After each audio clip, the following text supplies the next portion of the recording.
คื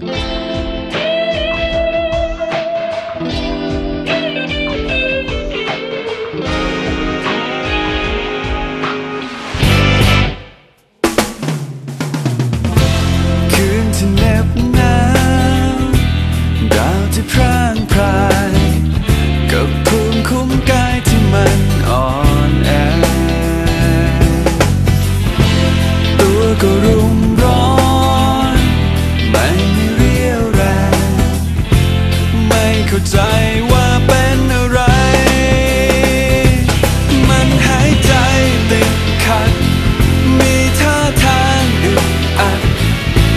คงตาจะนอนเท่าไรก็ไม่หายเพียงแค่ใจอุ่นๆจากคนรักสักคนข้างกายเมื่อผ่านคืนที่เลวร้ายคงหายดีคืนความเหงาดาวที่คุ้นเคยกลับไม่สวยเลยเมื่อเธอจากไป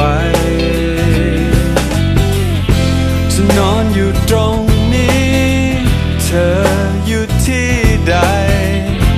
โปรดเข้าใจและช่วยกลับมามันหายใจติดขัดมีท่าทางอึดอัด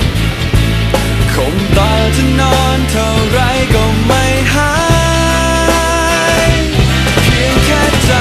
อุ่นๆจากคนรักสักคนข้างกายเมื่อผ่านคืนที่เลวร้ายคงหายดี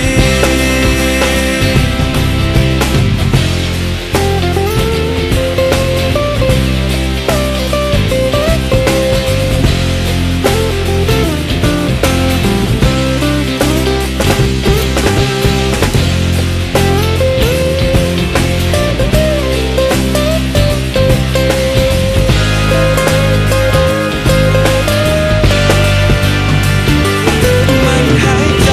ติดขัดมีท่าทางอึดอัดคงตาจะนอนเท่าไร